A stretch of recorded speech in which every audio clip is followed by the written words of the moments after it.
The catalyst for me quitting the highest paying corporate job I'd ever have to do my own thing began with, of all things, a bicycle accident. I was getting ready to go on a trip to Amsterdam, where riding bikes is a huge thing. But the problem was I had never learned how to ride a bike.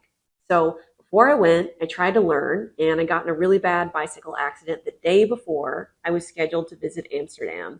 And the next morning, I felt like I was okay enough to go. Fast forward a couple of days into the trip, and I could not even walk. So I was bedridden for days with nothing to do in a city that I was unfamiliar with.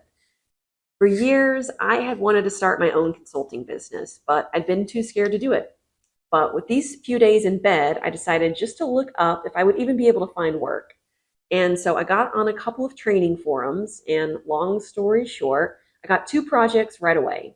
In fact, I got so much work that I had to decide whether to quit my job and really pursue this or stick with what had always felt safe, a corporate job.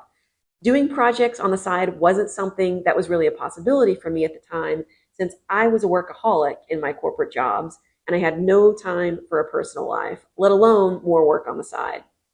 And the thought that helped me decide to make the jump was, what is safe? Is working in an organization more stable than working on my own? That is what I had always been taught, but I just wasn't sure if it was true anymore. And as a side note, Chipotle headquarters, which was one of the most stable jobs I'd ever had, moved from Denver, Colorado, where I worked there, to Newport Beach, California. And they laid off a ton of people, and anyone who had stayed had to move. So stable, maybe not. So anyway, I quit my corporate job and I began working on the two projects that I had gotten. But as they came to an end, I started getting anxious. What would I do next? What if this was a fluke and I never got another project again? Every hour that I wasn't working during regular hours filled me with a sense of dread. What do people who aren't working at 10 a.m. on a Tuesday even do with their time? And as each hour passed, I would think, that could have been a billable hour. That could have been a billable hour. But here you are doing nothing. I couldn't even enjoy the freedom of having my own consulting business. I was so used to structure and working a typical 40-hour work week that the transition was really rough for me. And this is what thinking of your time through the lens of swapping hours for money can do to you. And this is why, as soon as I could, I transitioned to project-based pricing and flat rates for most projects. And although this was a difficult time for me, there are a few things that helped me move through it. So I'm going to go ahead and offer them to you in case you find any of these helpful. Hello, and welcome to my channel. If you are new here, I am Patty Bryant, a somatic business coach dedicated to helping you get unstuck by leveraging your nervous system and using somatic techniques and your intuition. And my whole channel is all about ways to get unstuck and create a work experience that serves you. And I share the tools you need to get the results you want. I post brand new videos every week, so be sure to subscribe and also hit that bell notification so you can get notified whenever I post a new video. I share a lifetime of incredibly valuable tools here, so you're going to want to be subscribed. And before we get into the video really quickly, go ahead and hit that little thumbs up button down below if you're ready to create a work experience that serves you. First, I committed to learning one new thing in my field each day. So for me, that included reading books on training design, accessing industry forums, attending workshops, and online seminars.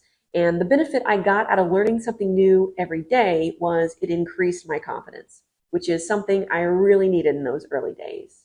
Second, I networked a lot. I reached out to other consultants on LinkedIn, which eventually led to the creation of my first online community that's still helping others to this day. I signed up for email lists of people I wanted to keep in touch with, and I attended conferences so I could meet people in person. Networking helped me feel like I wasn't alone, and it introduced me to interesting people who helped me along my journey, and the conference provided client contacts. Third, I worked on my portfolio, and although that is specific for my industry, the point here is to have something to show what you can do.